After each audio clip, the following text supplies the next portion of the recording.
शासकीय अध्यक्ष प्रिन्सिपल विकास परिषद मांडवे कॉलेज आणि माननीय अनिल इब्राहिम कुलकर अध्यक्ष छत्रपती शाहू प्रतिष्ठान हे सर्व मान्यवरांना विनंती करतो आपण दीपक प्रज्वलन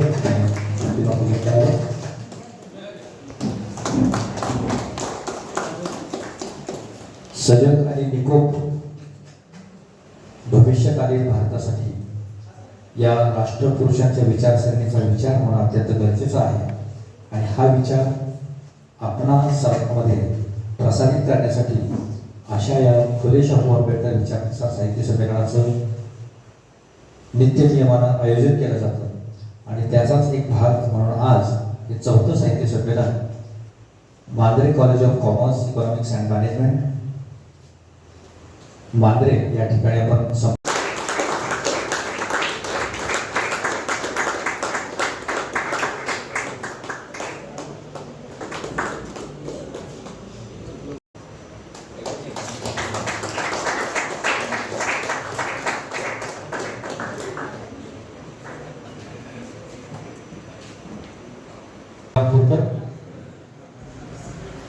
छत्रपती शाहू प्रतिष्ठान इब्राहिमपूर पुणे गोवा या प्रतिष्ठानचे अध्यक्ष आणि इब्राहिमपूरकर सर्व या ठिकाणी सन्मानित करताना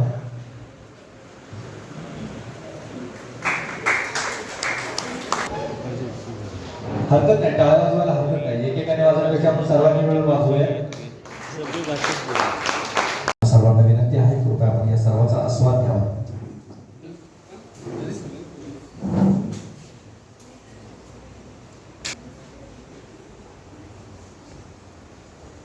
सर्व मान्यवरांना विनंती आहे कृपया आपण आजचं जे विचारमंच आहे विष्णुसूर्यवाद विचारमंच मंचावर सर्वांनी आसनस्थ व्हा.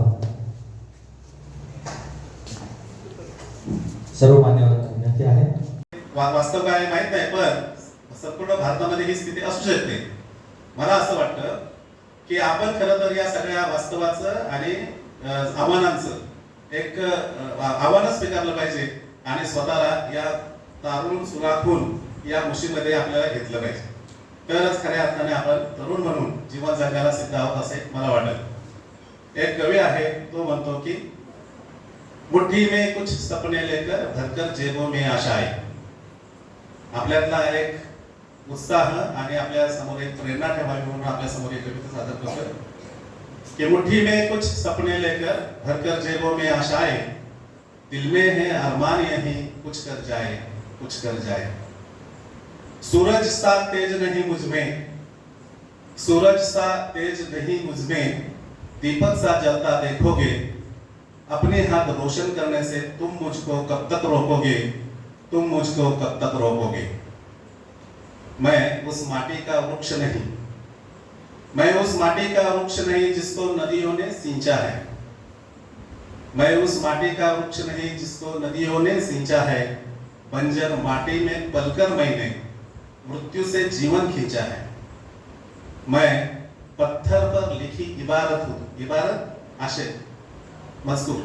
मैं पत्थर पर लिखी इबारत हूँ, शीशे से कब तक तोड़ोगे, मिटने वाला मैं नाम नहीं, तुम मुझको कब तक रोकोगे, तुम मुझको कब तक रोकोगे. म्हणजे ही जी कविता आहे ती कविता आपल्याला या निमित्तानं काहीतरी प्रेरणा देऊ शकेल आणि ती प्रेरणा घेऊन आपल्याला पुढे जायचं. इस जग में जितने जुल्म नहीं उतनी सैन्य की ताकत है, इस जग में जितने जुल्म नहीं उतनी सैन्य की ताकत है. तानों के शोरों में रहकर भी सच कहने की आदत है.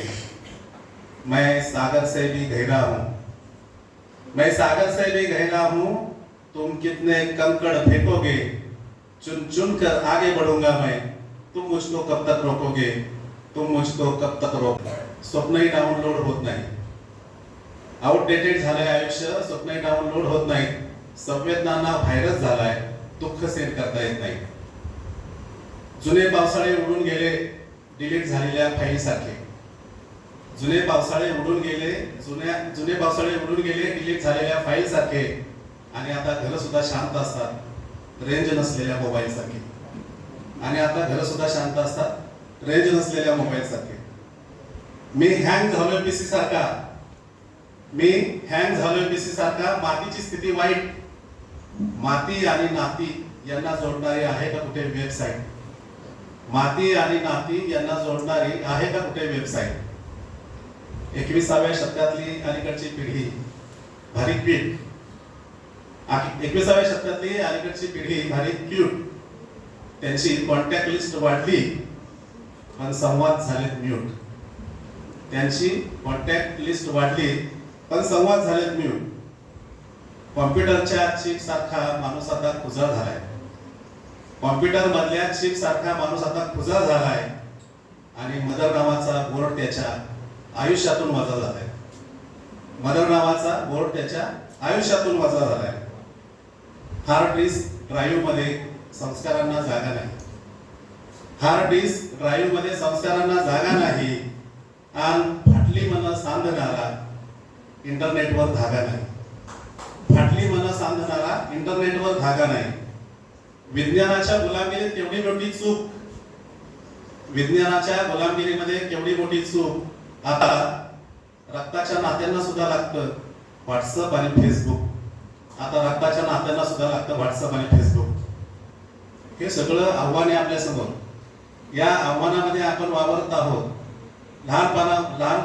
लहानांपासून ते थोरांपर्यंत ही अशी एक भूमिका पोथट झालेली आपल्याला दिसते आहे. आणि अशा काळामध्ये आपल्याला अनेकदा निराशेचे प्रसंग येतील, अपयशाचे प्रसंग येतील, अपसेट झालेले प्रसंग येतील. अशा काळामध्ये खऱ्या अर्थाने तरुणांनी चॅलेंज स्वीकारलं पाहिजे आणि येणाऱ्या काळावरती खऱ्या अर्थानं आपल्या कर्तृत्वानं एक नवा आयाम जीवनाचा हा शोधला पाहिजे. म्हणजे खऱ्या अर्थानं फुले शाहू आंबेडकर संमेलन आपल्या खऱ्या अर्थाने यशस्वी केलं अशी एक भूमिका या निमित्तानं आपण घेतली पाहिजे. खरं तर बेळगावच्या माझ्या मित्रांनी मला आचार्य अत्रे पुरस्कार दिला. त्याच्यासाठी त्यांच्यामध्ये माझ्या अर्थे काहीतरी साहित्याची सेवा नाही, ती अल्पची सेवा, त्याचा उदोउदो इतका व्हावा खूप आनंद झाला. दुसरा पुरस्कार मला दिला गेला अशा एका थोर व्यक्तीच्या नावे, लोकमान्य आपले यशवंतराव चव्हाण आणि वेणुताई चव्हाण असा यशवंत वेणू पुरस्कार मला आणि माझ्या मिसेसला, माझ्या बायकोला पुण्याच्या शिखर संस्थेने दिला. आणि आज हा तिसरा पुरस्कार येतोय आंबेडकर. आंबेडकरी नाव घेतलं की या भारतीय राज्यघटनेचा एक अभ्यासक, त्यातून निर्माण झालेला आपला आणि पुढे मग आमदार, मंत्री, उपमुख्यमंत्री आणि भारतीय घटनेत भारतीय या लोकशाहीतला भारताचा कायदा मंत्री म्हणायचं मला भाग्य लाभलं. त्या प्रत्येक पावलामागे, प्रत्येक स्टेपच्या मागे आंबेडकरांचे विचार. घटनेची शपथ घेऊनच आम्ही इलेक्शनला उभे राहतो. आमदार, मंत्री झाल्यावर घटनेला स्मरून आम्ही काम करू अशी शपथ घेतो. मंत्री झाल्यावर तशाच प्रकारची शपथ आम्ही घेतो. परंतु त्या घटनेमध्ये जे काही मूलभूत विचार तुमच्या आमच्या समोर आंबेडकरांनी त्यावेळेच्या कॉन्स्टिट्यूशन असेंब्लीत ठेवले, त्याचा विचार करत नाही. असं का होतं? माझ्या हातात हे एक पुस्तक आहे, छोटस मीच लिहिलेलं आहे.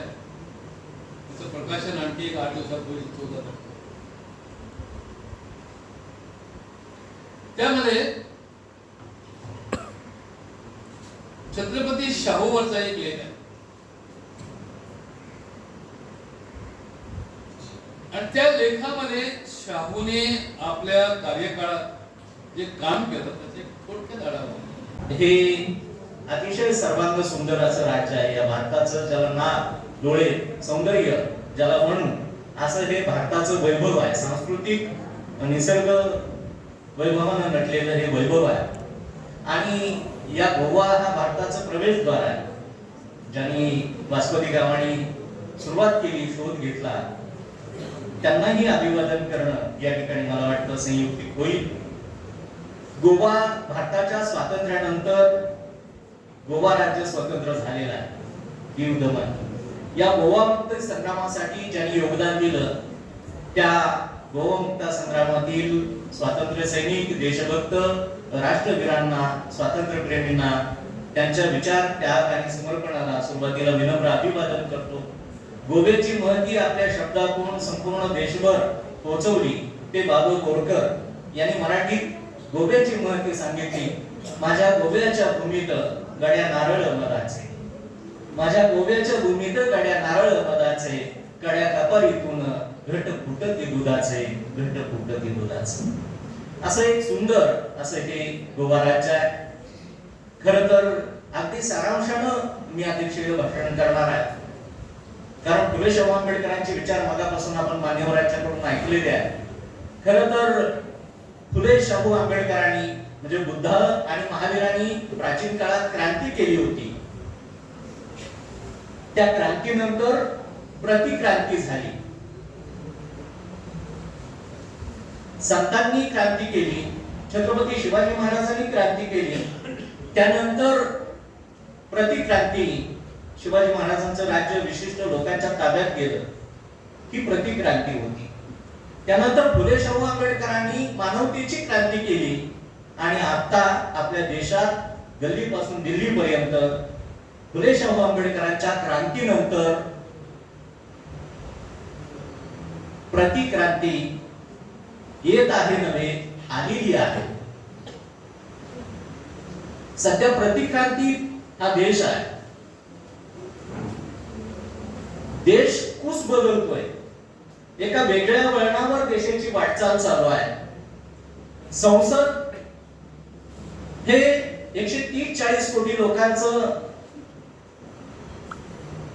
एक महत्वाचं ठिकाण आहे. ग्रामपंचायत सदस्यापासून राष्ट्रपती पंतप्रधानापर्यंत भारतीय संविधानावर जो देश चाललेला आहे गेली 70-75 वर्ष, म्हणजे हिंदू, मुस्लिम, शीख, बौद्ध, जैन अशा अनेक धर्मांचे लोक, 6743 जाती जमातींचा हा भारत देश गेली 75 वर्ष भारतीय संविधान नावाच्या धाग्यात गुंफला गेलेला होता. त्या संसदेला आता पर्यायी संसद किंबहुना संसदेला धर्म संसद हा एक नवा पर्याय इथल्या प्रतिक्रांतीवाद्यांनी देण्याचं काम केलेलं आहे. म्हणून सगळ्यात जास्त मुली मारल्या गेलेल्या, स्त्री भ्रूण हत्या. जेवढे सुधारित राज्य आहे, प्रगतीपथावर आहे, मुलगी गर्भात दिसली की तिला मारलं जात आहे. कायदा आहे, पण कायद्याला पळवाटा काढला जात आहे. देवदासी, वाघ्या, मुरळी, जोगती, तृतीयपंथी, देवदासी ही प्रथा निर्मूलनाचा कायदा झालाय, पण छोट्या पद्धतीने सगळं चालू आहे. पूर्वी बालाजरट विवाह होत होते, पाळण्यातच बाशिंग बांधलं जायचं पाळण्याला, आणि तो 30-40 वर्षाचा असायचा. फुल्यांना का आपण महत्व देतोय? फुल्यांच्या काळात 150 वर्षापूर्वी आता आपण नटून थटून येतो, 1.5-2 किलोचे स्त्रिया दागिने अंगावर घालतात, 10-20 हजाराची साडी अंगावर असते, आणि प्राध्यापक, डॉक्टर, वकील, इंजिनियर, कलेक्टर, राष्ट्रपती पदापर्यंत स्त्री गेली. याच्या मुळाशी हे फुले शाहू आंबेडकरांचे विचार आहेत. भारताचं संविधान आहे म्हणून एकेकाळी 150 वर्षापूर्वी सती जाणारी स्त्री आज राष्ट्रपती बनू शकते. याच्या मुळाशी या महापुरुषांचं विचार, त्याग आणि समर्पण. काय होतं फुल्यांच्या काळामध्ये त्याची जाणीव फक्त व्हावी म्हणून सांगतो. स्त्रियांनी अक्षर गिरवणं म्हणजे धर्म बुडणं, हे पाप आहे. त्या अक्षरांच्या आळ्या तयार होतील, किडे तयार होतील, त्या तुमच्या बापाच्या, भावाच्या, नवऱ्याच्या ताटात पडतील आणि हे सगळे मरून जातील, निर्वंश होईल, घर सगळं उद्ध्वस्त होईल, निर्वंश होईल. तुम्ही अक्षर गिरवता कामा नये असा संकेत 150 वर्षापूर्वी आपल्या समाजात रूढ होता. म्हणून फुल्यांनी सावित्रीबाईचं बोट धरून धुळीत मातीत अक्षर गिरवायला सुरुवात केली आणि 1848 ला पहिली मुलींची शाळा सुरू झाली. म्हणून सती जाणारी स्त्री राष्ट्रपती पुरुष. आज स्त्रियांचा जो उद्धार झाला त्याच्या मुळाशी हे महापुरुष आहे, आणि म्हणून आपण कृतज्ञता त्यांच्याबद्दल बाळगली पाहिजे. मताचा अधिकार फक्त दलितांना दिला का? एससी एसटी एनटी ओबीसी बीजेएनटी यांनाच मताचा अधिकार दिला का? या देशातला महारोगी ज्याचे हात पाय बोट सडलेली आहेत, नाक सडलेलं आहे, त्यालाही बाबासाहेबांनी मताचा एक अधिकार दिला आणि देशाचं सर्वोच्च पद राष्ट्रपती आणि पंतप्रधान यांनाही मताचा एकच अधिकार दिला. याचा अर्थ घटनेसमोर सर्वजण समान आहे. एक व्यक्ती एक मत एक मूल्य ही संकल्पना भारतीय संविधानानं तुमच्या माझ्यामध्ये रुजवण्याचं काम केलं. अशा या भारतीय संविधानाला आणि महापुरुषांच्या विचारधारेला आपण बदल देता कामा नये. आणि म्हणून बाबासाहेब आंबेडकर म्हणत होते, मी प्रथम भारतीय, मी पहिल्यांदा भारतीय आहे आणि शेवटीही भारतीयच असणार आहे.